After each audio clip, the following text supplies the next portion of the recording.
Good morning everyone. सभी को सुप्रभात। चलिए, हम लोग चर्चा पे कल पहुंचे थे।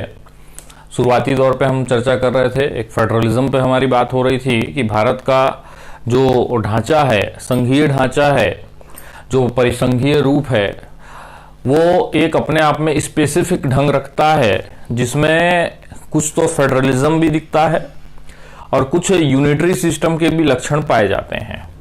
इस तरह के मुद्दों पे हमने चर्चा करी।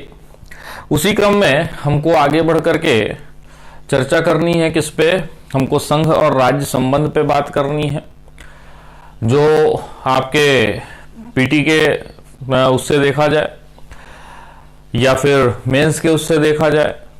ठीक है, तो काफी महत्वपूर्ण हो जाता है और इतनी इसको लेकर के थोड़ी अच्छी जानकारी आपको होनी चाहिए। जितनी आवश्यकता हो उतनी बात करेंगे।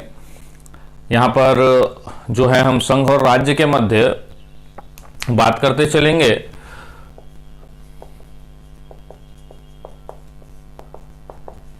राज्य संबंध है ना।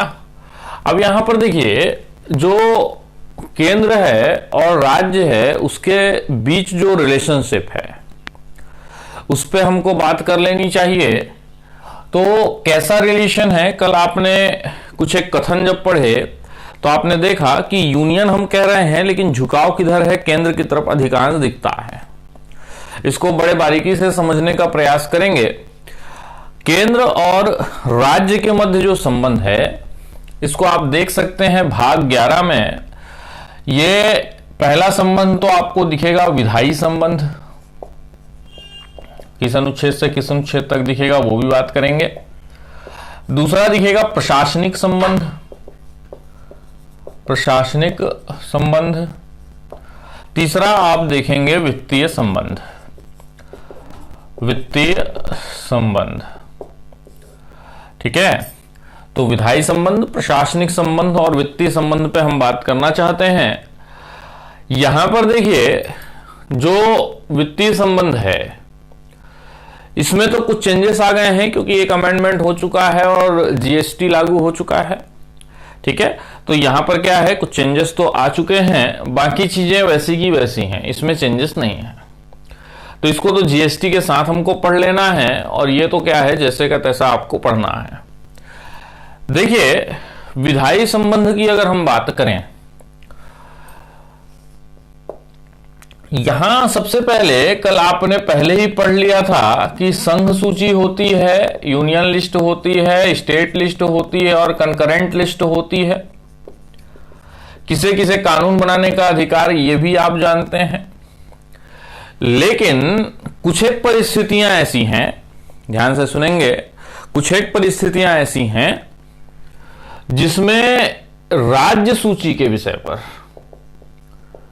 राज्य सूची के विषय पर संसद को कानून बनाने का अधिकार मिल जाता है।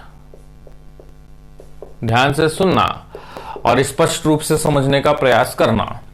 ठीक है, हमने कहा कि कुछ एक कंडीशन ऐसे हैं, कुछ एक कॉन्स्टिट्यूशनल प्रोविजन ऐसे हैं, संवैधानिक प्रावधान ऐसे हैं, जब राज्य सूची के विषय पर कानून बनाने का अधिकार संसद को मिल जाता है, संसद को होता है। ठीक है, यहां पर अगर उन आर्टिकल्स की बात करें तो आर्टिकल एक तो 249 है। ठीक है, उसके बाद 250, ठीक है, 252, 253 और एक आप देखते हैं 356। ठीक है, 356। इतने आर्टिकल जो हैं, इट मीन्स कितने कंडीशन हुए, 1 2 3 4 5, 5 कंडीशंस ऐसे हैं, 5 आर्टिकल्स ऐसे हैं कि कुछ ऐसी परिस्थितियों को बताएंगे जो राज्य सूची के विषय पर कानून बनाने का अधिकार, लॉ मेकिंग पावर, ठीक है, संसद को प्रदान करते हैं। ठीक है, इसमें से कुछ आपको जाना पहचाना भी दिखता होगा। ये आर्टिकल आपने पढ़ा होगा पहले भी, याद करिए, प्रिविलेज ऑफ राज्यसभा, राज्यसभा के विशेषाधिकार, ये आपने पढ़ रखा होगा। ठीक है ना। चलिए, एक मिनट है ना, इसको मैं कर लूँ आपके कमेंट।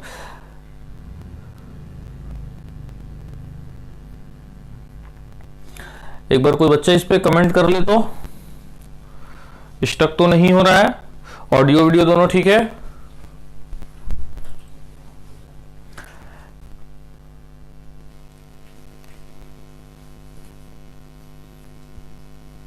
All okay?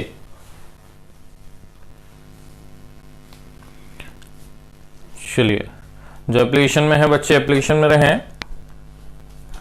ठीक है, सही है आई थिंक। ओके, चलिए अच्छी बात। चलिए, कहां थे हम बात कर रहे थे आर्टिकल्स पे 249, 250, 252, 253 और 356। ठीक है ना। अब यहां पे याद करिए आर्टिकल 249। आर्टिकल 249 कहता है कि राज्य सूची का कोई ऐसा विषय है जो राज्यसभा के द्वारा राष्ट्रीय हित का घोषित कर दिया जाए। ठीक है, नेशनल इंटरेस्ट का घोषित कर दिया जाए, देन उस राज्य सूची के विषय पर संसद कानून बना सकती है और ऐसे कानून 1 साल तक वैलिड होते हैं। ध्यान से सुने।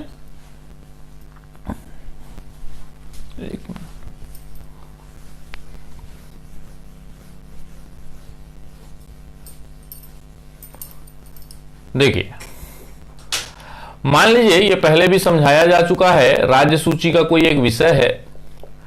ये उदाहरण भी मैंने दिया था, जैसे मान लीजिए पुलिस प्रशासन, ये राज्य सूची का विषय है। इस पे क्या है, मामला जो है तय करता है राज्य का विधानमंडल। लेकिन यदि ऐसी कोई स्थिति बनती हो कि भाई पुलिस प्रशासन को लेकर के पूरे देश में एक जैसे कानून हो जिससे राष्ट्रीय हित प्रभावित हो रहा हो, अलग अलग राज्य में पुलिस प्रशासन को लेकर के अलग अलग तरह की क्या है नकारात्मक खबरें आ रही हो, तब ऐसा प्रतीत होता हो कि पुलिस को नियंत्रण में करना आवश्यक है और पूरे देश में एक जैसे कानून उनके लिए होने चाहिए। मतलब वहां पर राष्ट्रीय हित की बात अगर जुड़ती है तो राज्यसभा राज्य सूची के इस विषय पर, ठीक है, पहले तो राज्यसभा क्या करेगी, राज्य सूची के इस विषय पर या इस विषय को नेशनल इंटरेस्ट का घोषित करेगी।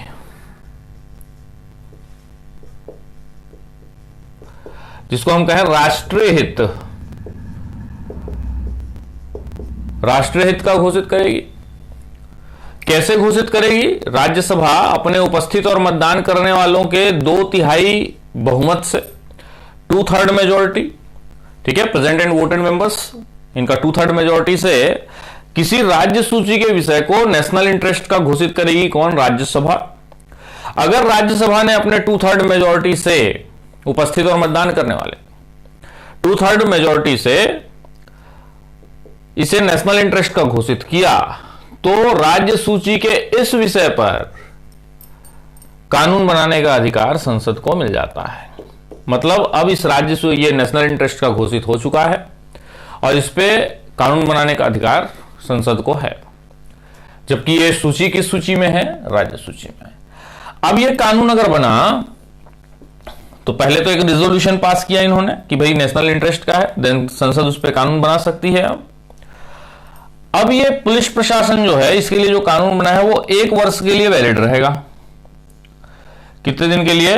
1 वर्ष के लिए। हालात सब सामान्य हो गए तो 1 वर्ष के लिए क्या है, ये वैलिड रहेगा। अगर फिर से इसको आगे बढ़ाना है तो राज्यसभा फिर से यहां पर क्या होगा, रेजोल्यूशन पास होगा, जैसे इस तरह से रेजोल्यूशन पास हुआ है। फिर से वही प्रक्रिया करके एक साल के लिए इसको आप आगे बढ़ा सकते हो, लेकिन एक बार में कितने दिन तक रहेगा? 1 साल के लिए रहेगा। यह राज्य के विशेषाधिकार, राज्यसभा के विशेषाधिकार में आपने पढ़ा है। तो पहला कंडीशन आर्टिकल 249, जब राज्य सूची के विषय पर केंद्र कानून बना सकती है, संसद कानून बना सकती है। बात क्लियर हो रही है? दूसरी चीज यहां पर हमने कहा आर्टिकल 250, आप याद करिए आर्टिकल 352 नेशनल इमरजेंसी, राष्ट्रीय आपातकाल,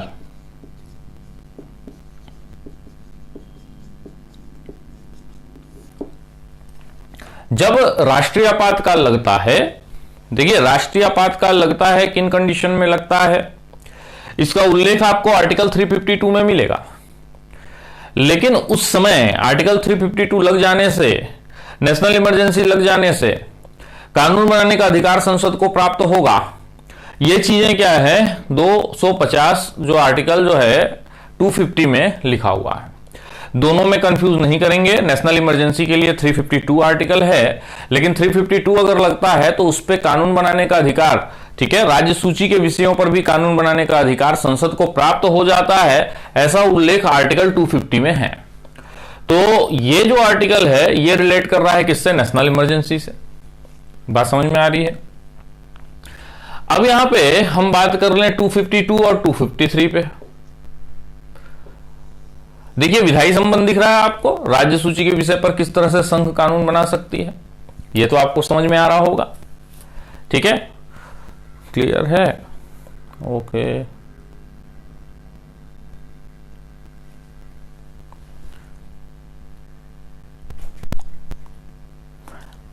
उस पर एक बार देख लेना तो।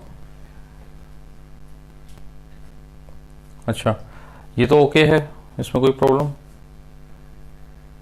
उस पर एक बार वो कर लेना।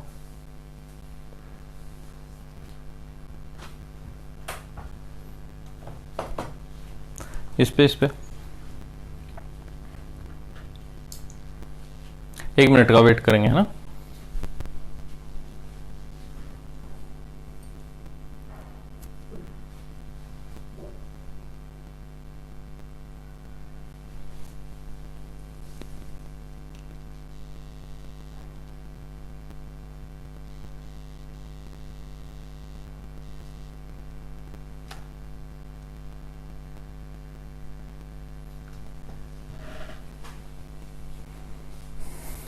ठीक है, ये देखो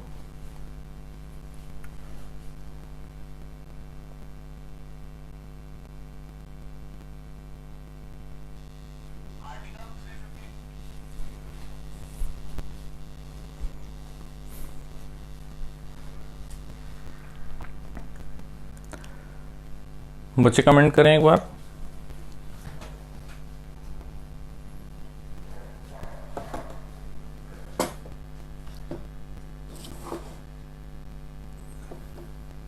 ओके, चलिए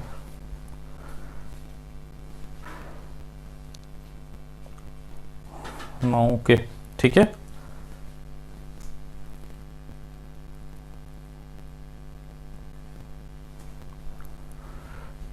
इसमें भी सेम प्रॉब्लम दिख रही है, चलिए कोई बात नहीं। चलिए सब सही है, बच्चे बता दें एक बार, ऑल ओके।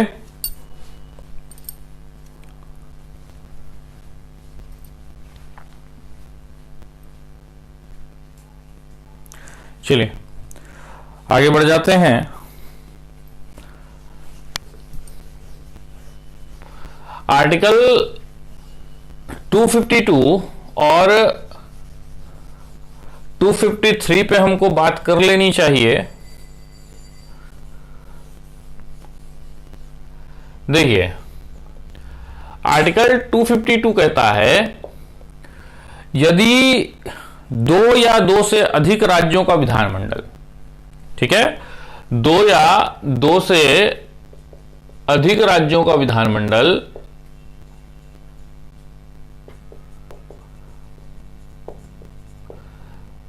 संसद से अनुरोध करे, अर्थात केंद्र से अनुरोध करे कि किसी राज्य सूची के विषय पर उनके लिए कानून बना दिया जाए, किसी राज्य सूची के विषय पर उनके लिए कानून बना दिया जाए।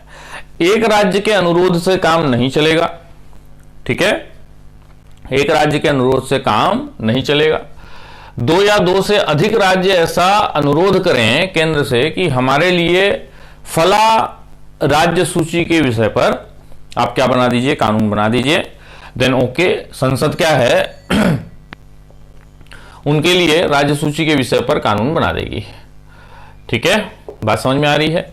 और ऐसे जो लॉ होंगे जो उनके रिक्वेस्ट पे, उनके अनुरोध पे बनाए गए हैं, राज्य सूची के विषय पर बनाए गए हैं, वो उन्हीं राज्यों पर लागू होगा जिन राज्यों ने अनुरोध किया था कि हमारे लिए ये कानून बना दीजिए। ठीक है, और चाहे तो अगर ये कानून अच्छा लगता हो, ठीक है, कानून ये अच्छा लगता हो दूसरे राज्यों को भी, तो वो भी विधानमंडल क्या करेगा, अपने यहां एक रेजोल्यूशन पास करेगा और इस कानून को जैसे का तैसा अपना सकता है। ठीक है, तो बात समझ में आ रही होगी कि भाई 2 या 2 से अधिक राज्य अगर किसी राज्य सूची के विषय पर कानून बनाना चाहते हैं और कहें कि संसद को कहें कि इसके लिए हमारे लिए कानून बना दीजिए, तो संसद अगर कानून बनाएगी तो जिन्होंने अनुरोध किया है उस राज्य के लिए संसद कानून बना सकती है। जैसे मैंने एक उदाहरण दिया जिसमें मैंने एक राज्य सूची का विषय बताया, पुलिस प्रशासन। अब पुलिस प्रशासन में मान लीजिए 2 पड़ोसी राज्य हो गए, छत्तीसगढ़ का पड़ोस में हो गया उड़ीसा। दोनों राज्यों के मुख्यमंत्री ने बोला कि भाई हम लोग बॉर्डर साझा करते हैं, साथ ही साथ क्या है पुलिस व्यवस्था में थोड़ी दिक्कत होती है, तो एक काम करते हैं दोनों के लिए एक कॉमन सा लॉ हम बनवा लेते हैं पुलिस प्रशासन के लिए। एक काम करते हैं हम संसद को कह देते हैं, संसद से अगर कहें तो पुलिस प्रशासन के लिए संसद ने एक कानून बनाया और कानून क्या है उड़ीसा और छत्तीसगढ़ दोनों पे लागू होगा। अब यहां पर दिखा कि झारखंड को लगता है कि अच्छा ये प्रशासन वाला जो मामला था, पुलिस प्रशासन के लिए जो कानून ये लोग लागू करते हैं अपने यहां, ये तो अच्छा है, क्यों ना हम भी इसी पैटर्न को अपनाएं, इसको हम क्या कर लें अपने यहां लागू कर लें। तो झारखंड की विधानसभा भी क्या करेगी, एक रेजोल्यूशन पास करेगी कि हम ये कानून अपनाना चाहते हैं और उस कानून को अपने यहां क्या कर लेगी, लागू कर लेगी। ठीक है, तो ये कंडीशन एक बनता है कि जब राज्य सूची के विषय पर संघ कानून बना सकता है। ध्यान रहे, ये कानून अगर बन गया संसद के द्वारा, राज्य सूची के विषय पर जो कानून बन गया, तो उन राज्यों पे उस कानून को वहां का विधानमंडल खत्म नहीं कर सकता। उस कानून को अगर समाप्त करना है उस राज्य में तो संसद ही करेगा। ठीक है, उस कानून को समाप्त करना है तो संसद ही करेगा। ठीक है, यह बात स्पष्ट हो रही है। ठीक, बात स्पष्ट हुई या नहीं, बात यहां तक स्पष्ट होगी। तो यहां एक कंडीशन ये दिखता है, एक कंडीशन और देख लीजिए, आर्टिकल 253। आर्टिकल 253 आर्टिकल 253 कहता है कि अंतर्राष्ट्रीय कोई आप भारत देश ने कोई अंतर्राष्ट्रीय समझौता किया हो, ठीक है, इंटरनेशनल रिलेशनशिप की बात हो रही है, कोई देश के साथ उसका संबंध अच्छा है, मित्रवत संबंध है, कोई उसने समझौता किया है, संधि किया है, कोई ट्रीटी साइन की है। अब उस ट्रीटी को लागू करने के लिए यदि राज्य सूची के विषय पे कुछ कानून बनाने की आवश्यकता पड़ती है तो संसद उसके लिए कानून बना सकती है। ध्यान से सुने, मान लीजिए, देखिए आपने भली भांति भारत का नक्शा देखा होगा, राज्य दर्शन भी आप लोग पढ़ ही रहे हैं। ठीक है, मान लीजिए ये हो गया आपका म्यांमार, मान लीजिए क्या म्यांमार है, ठीक है, इसकी सीमा साझा करता हुआ ये पूर्वोत्तर का राज्य। अब हमने म्यांमार से कोई ऐसी संधि की है, ठीक है, जिस संधि के कारण हम भारत में इसे कुछ छूट देना चाहते हैं। अब यहां पर म्यांमार को लेकर के यहां पर जो राज्य हैं वो क्या कर रहे हैं, इनके कुछ राज्य सूची के कानून हैं, उस कानून के कारण हमारी संधि इनके साथ, इनकी दोस्ती, हमारी इसके साथ दोस्ती क्या हो सकती है, प्रभावित हो सकती है। उस कंडीशन में यहां कोई ऐसा विषय हो, ऐसा राज्य सूची का विषय हो जो हमारे अंतर्राष्ट्रीय संधि समझौते को क्या कर सकता है, प्रभावित कर सकता है। देन संसद क्या कर सकती है इस कंडीशन में, जहां पर अंतर्राष्ट्रीय शांति, अंतर्राष्ट्रीय समझौते, हमारे मित्रवत संबंध प्रभावित होते दिख रहे हों, तो राज्य सूची के विषय पर वहां पर कानून बनाने का अधिकार संसद को प्राप्त हो जाता है। बात समझ में आ रही है? ठीक है, क्या कहना चाह रहे हैं? तो पहला कंडीशन तो आप देख लीजिए 249, अगर राज्यसभा किसी राज्य सूची के विषय को राष्ट्रहित का घोषित कर दे, एक रिजोल्यूशन पास करे, एक संकल्प पारित करे और घोषित कर दे। आर्टिकल 250 आप समझे नेशनल इमरजेंसी के टाइम पे, नेशनल इमरजेंसी के टाइम पे। आर्टिकल 252 दो या दो से अधिक राज्य अनुरोध करें कि हमारे लिए बना दो भाई।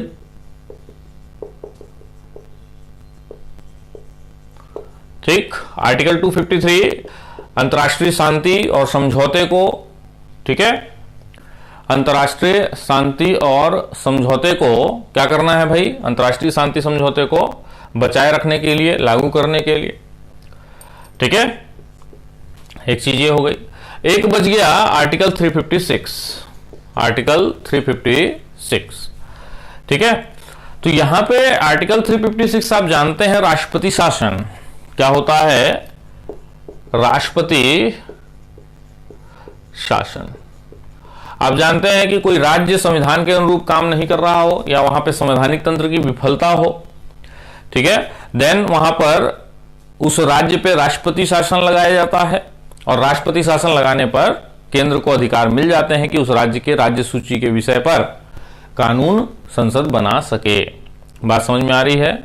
ठीक है, इसको अगर थोड़ा सा कुछ प्रॉब्लम आ रही हो तो वीडियो को थोड़ा सा पीछे कर लें और वहां से कंटिन्यू कर लें आप लोग। ठीक है, चलिए, तो यहां तक की बात समझ में आ गई। तो ये इतने सारे कंडीशंस हैं जब विधायी काम जो है ना, कानून बनाने का काम राज्य सूची के विषय पर केंद्र कर सकती है। यहां पर भी देख लीजिए कि विधायी संबंध में जो झुकाव है वो केंद्र की तरफ ज्यादा दिखता है। स्पष्ट रूप से दिख रहा है आपको कि किन किन कंडीशन में राज्य सूची के विषय पर। हमने कहा था फेडरेशन में राज्य और केंद्र दोनों सर्वोच्च हैं अपने अपने स्थान पर, अपने अपने जुरिस्डिक्शन पर। लेकिन यहां पर आपने क्या देखा कि कुछ एक कंडीशन ऐसी बन गई जब केंद्र क्या हो जा रहा है, सुप्रीम हो जा रहा है। तो एक चीज दिखता है कि आपको किस तरह से केंद्र की तरफ हमारा जो है रुझान झुकता हुआ दिखाई देता है। कुछ एक कंडीशन मेंस के प्रोस्पेक्टिव से महत्वपूर्ण हो सकता है, यह भी स्पष्ट कर दें आप लोगों को। आप लोगों ने पढ़ा कि जो मामला ऐसा है गवर्नर का, राज्यपाल, आप जानते हैं कि राज्यपाल राज्य के किसी भी विधेयक को, राज्य के किसी भी विधेयक को क्या कर सकते हैं, रिजर्व रख सकते हैं, आरक्षित रख सकते हैं। किसके लिए? राष्ट्रपति के लिए। बात दिख रही है? यहां पर कितना हस्तक्षेप कर सकती है केंद्र राज्य के प्रशासन पर, राज्य के विधायी मामलों पर, वो देखिए आप। इतने सारे तो चीज देखे आपने। इसके साथ ये भी देख लीजिए राज्यपाल को नियुक्ति कौन करता है? राष्ट्रपति। ठीक है, और राज्यपाल कभी भी हटाए जा सकते हैं, ये मालूम है आपको। प्रसाद पर्यंत, प्लेजर ऑफ द प्रेसिडेंट उनका पद होता है, ये भी मालूम है। अगर राष्ट्रपति मान लीजिए 60-गांठ की स्थिति व्यवहारिक रूप से देखिए कि भाई जो केंद्र सरकार को अच्छा लगता है उसी व्यक्ति को राज्यपाल बनाते हैं, और राज्यपाल अगर क्या है कठपुतली के समान काम करने लगे तो केंद्र राज्य सरकार के कितने सारे विधेयकों को रोक सकता है, सोचिए आप। बात समझ में आ रही है? बात समझ में आ रही है कुछ? ठीक है, तो एक प्रभाव देखिए यहां पर कि राज्यपाल राज्य के किसी विधेयक को राष्ट्रपति के लिए रिजर्व रख सकता है, ये आपने पढ़ा है। तो एक फिर से केंद्र की तरफ झुकाव आपको दिखता है, फिर से केंद्र की तरफ झुकाव दिखाई पड़ता है। इसके अलावा राज्य कोई ऐसा विधेयक रखे, ध्यान से सुनना, राज्य का विधानमंडल कोई ऐसा विधेयक रखना चाहता है, ऐसा कोई बिल प्रपोज करना चाह रहा है जिस बिल से, ध्यान से सुनना, अंतरराज्यीय व्यापार, ठीक है, अंतरराज्यीय व्यापार मतलब आपका इंटर स्टेट, ठीक है, इंटर स्टेट जो ट्रेड है इस पे प्रतिबंध लगता हो। बात समझेंगे? मतलब भाई बहुत सारे राज्य हैं, आपस में एक दूसरे राज्य के मध्य व्यापार पे प्रतिबंध लगता हो, ऐसा कोई कानून अगर कोई राज्य पारित करना चाहता है, कोई राज्य का विधानमंडल ऐसा कोई कानून पारित करना चाहता है, ऐसा कोई विधेयक पारित करना चाहता है, तो ऐसे विधेयक को रखने से पहले राष्ट्रपति की अनुमति चाहिए। बात है राज्य के विधेयक की, लेकिन चाहिए अनुशंसा किसकी? प्रेसिडेंट की। प्रेसिडेंट कहां? संघ में। ठीक है, संघ में है। ठीक, बात फिर से सुनिएगा। मैंने कहा कोई ऐसा विधेयक जो इंटर स्टेट ट्रेड, व्यापार और वाणिज्य, ट्रेड एंड कॉमर्स, वो भी कैसा? Inter state. तो कोई राज्य अगर ऐसा कोई बिल लाता है कि नहीं नहीं पड़ोसी ये राज्य है, इनके साथ हम क्या है व्यापार पर प्रतिबंध लगाते हैं, ठीक है, तो ऐसी कंडीशन में ऐसे विधेयक लाने से पहले आपको राष्ट्रपति का रिकमेंडेशन चाहिए होगा। भले ही मामला राज्य का है, भले ही मामला राज्य के विधानमंडल का है, लेकिन इस विषय पर अगर आपको बिल पारित करना है, बिल लाना है, तो आपको राष्ट्रपति की पूर्व अनुशंसा की आवश्यकता पड़ेगी। बात समझ में आई? तो एक कंडीशन तो ये समझ में आता है, एक कंडीशन तो ये समझ में आता है। एक कंडीशन और स्पष्ट कर दें आपको, याद रखिए आर्टिकल 360 आपने पढ़ा होगा, वित्तीय आपातकाल। नहीं पढ़ा तो आगे पढ़ेंगे। जब फाइनेंशियल इमरजेंसी की स्थिति बनती है, वित्तीय आपातकाल की स्थिति होती है देश में, आज तक लगा नहीं है, बहुत अच्छा बात है, और लगे भी ना। वित्तीय आपातकाल की अगर स्थिति हो तो राष्ट्रपति राज्यपालों को निर्देश दे सकते हैं। ध्यान से सुने, राष्ट्रपति राज्यपालों को निर्देश दे सकते हैं। राष्ट्रपति किसके हिसाब से काम करते हैं? मंत्रिपरिषद के हिसाब से। राष्ट्रपति राज्यपालों को यह निर्देश दे सकते हैं कि राज्य के सभी प्रकार के जो वित्त विधेयक हैं, धन विधेयक हैं, वो पहले मुझे दिखाए जाएं। ठीक है, मैं उसे अप्रूव करूंगा। ठीक है, कितनी बड़ी पावर है देखिए। राज्य का कोई भी वित्त विधेयक, राज्य का कोई भी धन विधेयक राष्ट्रपति के लिए रिजर्व रखे जाएं, आरक्षित रखे जाएं, ऐसा राष्ट्रपति राज्यपाल को कह सकते हैं। सोच लीजिए, ठीक है, कितना ज्यादा पावर है केंद्र को। ठीक है ना, तो यह भी आप एक कंडीशन लिख सकते हैं, राष्ट्रपति राज्यपालों को यह निर्देश दे सकते हैं कि राज्य के धन विधेयक और वित्त विधेयक को उनके लिए रिजर्व रखा जाए। राष्ट्रपति खुद से निर्देश, ठीक है, मंत्रिपरिषद की सलाह पर। तो ये कुछ एक चीजें आपको समझ में आई होंगी। तो ये पूरा का पूरा अगर ढांचा आप तैयार कर लिए तो विधायी संबंधों को दर्शा सकते हैं और विधायी संबंधों को लेकर ये बता सकते हैं कि किस तरह से विधायी संबंध में भी पावर जो है केंद्र की तरफ झुका हुआ है। हम संघात्मक लक्षण फेडरलिज्म हमारे यहां तो है, लेकिन झुका हुआ किधर दिखता है? यूनिटरी फीचर के साथ। कल हमने एक कोट पढ़ा था, उस पर यह बात हमने करी थी। बात यहां तक स्पष्ट हो रही होगी, बात यहां तक स्पष्ट हो रही होगी। यहां तक की बातें क्लियर हैं? जिसका कोई प्रश्न हो तो पूछ लें, किसी का कोई प्रश्न हो तो पूछ लें। ठीक है, थोड़ा सा स्टक हो रहा है तो पीछे कर लें, ऐसा बच्चा कहता है।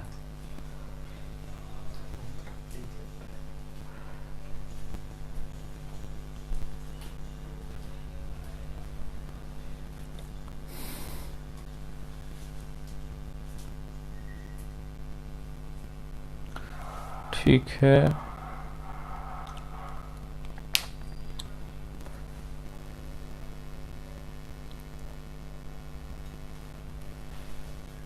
आज कुछ विशेष प्रॉब्लम आ रही है?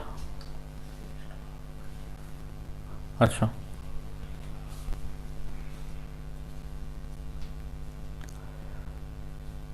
चलिए।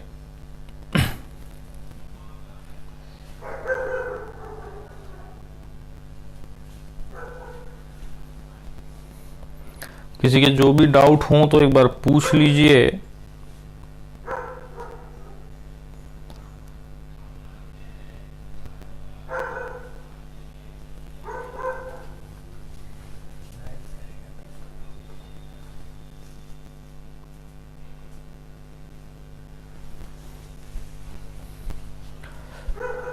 शायद नेट के कुछ प्रॉब्लम आ रही है ना, तो यहाँ पे हम बात करना चाहते हैं प्रशासनिक संबंध पे। प्रशासनिक संबंध पे हम चर्चा करेंगे नेक्स्ट क्लास में करते हैं या थोड़ी देर के बाद कंडक्ट करते हैं, सूचना दी जाएगी आप लोगों को। इतनी चीज़ों को पहले पढ़ के रखिए। हमने अभी बात करी है विधायी संबंध पे। क्लास एक्चुअली लंबी तो लेनी थी, लेकिन हाँ यहाँ पर थोड़ा सा नेटवर्क का इशू दिखाई दे रहा है, जान पड़ता है कि कुछ समस्याएं आ रही हैं। तो इतनी चीज़ों को आप लोग करके रखिए। इसके बाद नेक्स्ट सेशन जो होता है इसके लिए आपको सूचित करेंगे। चलिए, बहुत बहुत धन्यवाद।